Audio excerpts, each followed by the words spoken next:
wouldn't you like to remember fully? And just say, that's what I want. I want to remember fully, and I'm going to do what it takes to achieve that. And that's my birthright. That's everybody's birthright, is to remember, however it happens. And of course, we're going to be treating one another better by remembering that we're one whole. We're going to be treating environment and nature better, right? When we don't forget, because we've turned her into an object. And anything we objectify, we're going to mistreat. We can mistreat because it's separate from us and it doesn't hold importance. It's become something we want to use and then manipulate, right? And that includes ourselves. We've separated we turned ourselves into an object through language with the I, and even saying that there's an ego is turning yourself into an object, turning that into an object. And then it becomes manifest vibrationally as a dissonance because it's not true. So it will have a vibration that's out of alignment, out of sync with wholeness, because it's not true. But as we saw earlier with envisioning a mountain, is that we're very powerful in our creation, our ability to create and imagine, aren't we?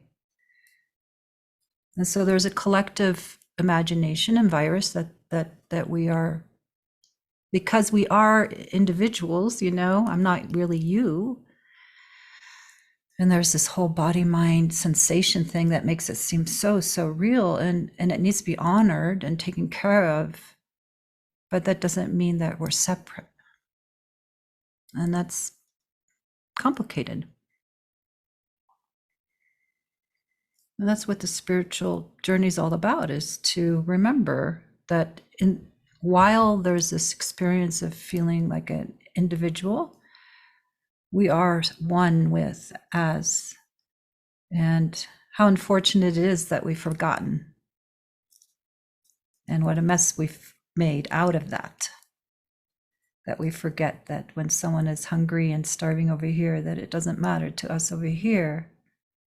Or that when, cataclysmic things happen over there, it's thank God it's not happening here, yet.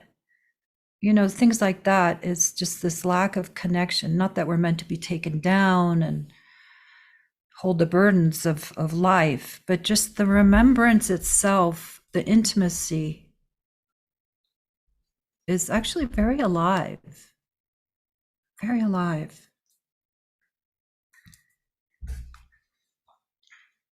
And that's the thing, is that we have to open to feeling more alive and to allowing those dead parts inside that are shut down and used to being sort of dead, and used to the inertia that we contain inside due to grief and unprocessed stuff. We're kind of become familiar with that, right? And used to it. And it doesn't have to be that way.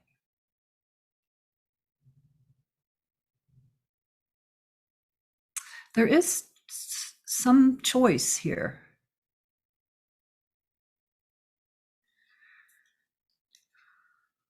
And there's a choice to make that prayer, that prayerful, I don't know, one-pointed,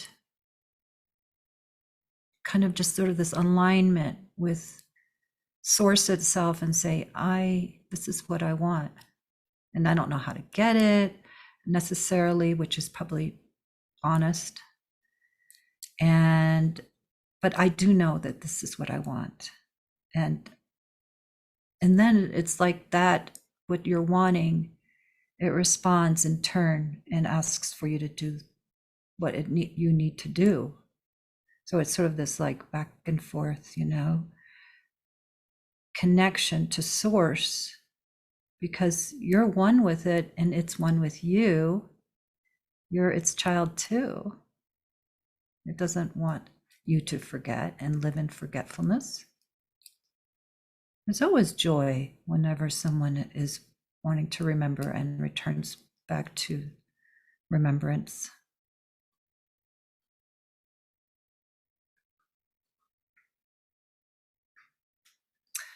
And my feeling is, and you can feel into what's true for you, my feeling is that Mother Earth, I'll say Mother just because things are born here and return back here.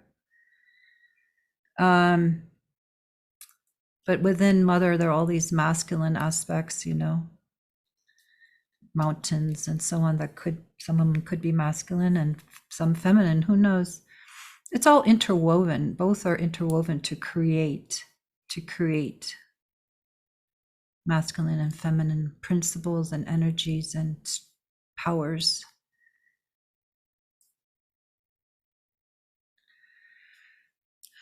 But my feeling is that Mother Earth is an alive being, Gaia, you could say.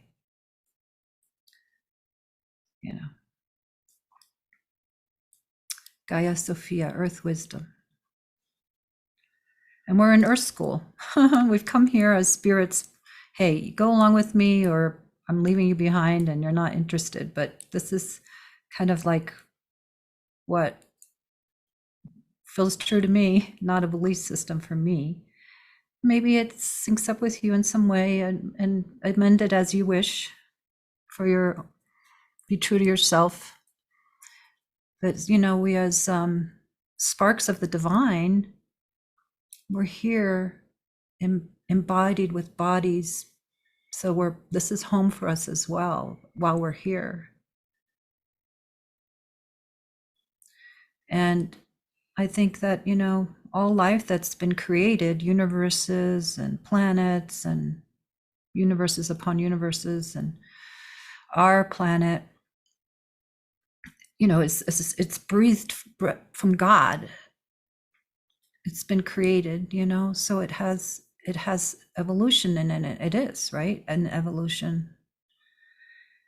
And growth is happening. And so why not would, just like we have this sense of ourselves and soul and so on, why wouldn't Earth have that in her way? And maybe sun, even stars.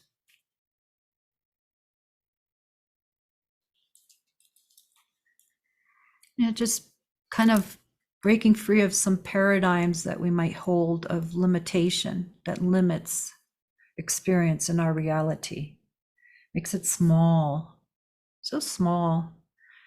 If we can perceive and think of that there's actually like intelligence within all life, that it's on an evolutionary journey, which you can see.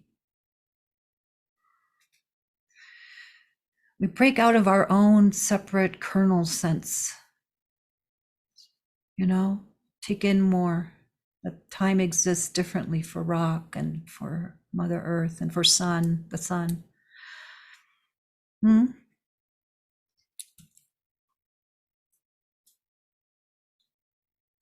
I think that's why,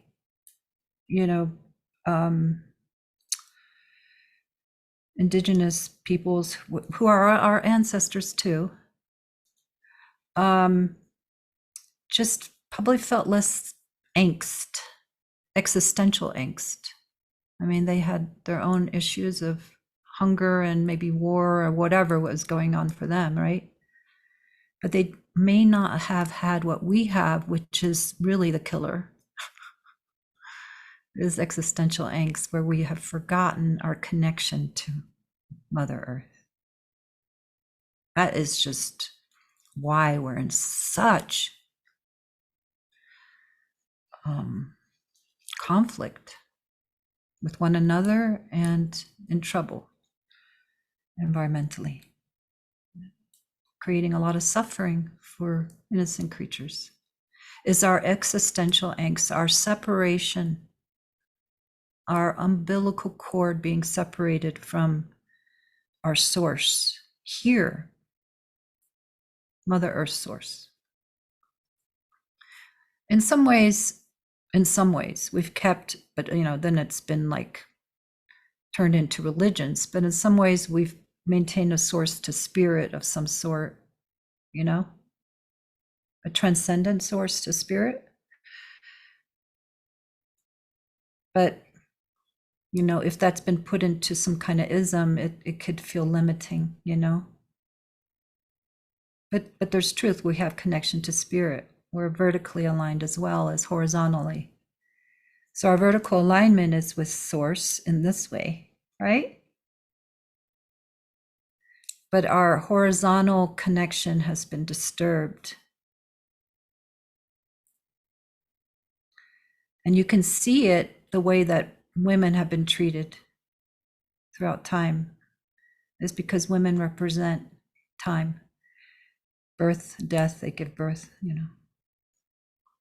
and they have these cycles in them that are evident. And so Mother Earth is deemed feminine and because of her birth of time and impermanence. And women have gotten that, have been seen as unconsciously as representing that. And then what has been happening for thousands of years is that women have been degraded. And Mother Earth is degraded too. Wouldn't you say? Couldn't there be a connection? Yeah. And I hope you don't feel there's any blame. It's more like to wake up to this very deeply unconscious thread.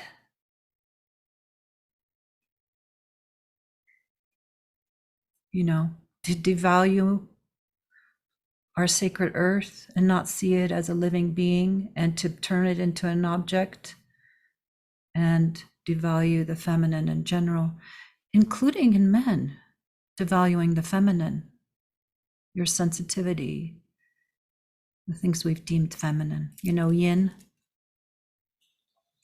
Well, I'm in love with yin and yang. There's no right or wrong here. It's just to see it in order to be able to, not participate with that, whatever one's taken in about that. But mostly it's about, because men and women both do this, is we've turned ourselves and all life into an object.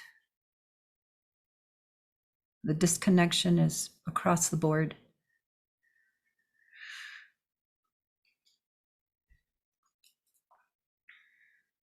So this is an intricate part of spirituality, is your connection to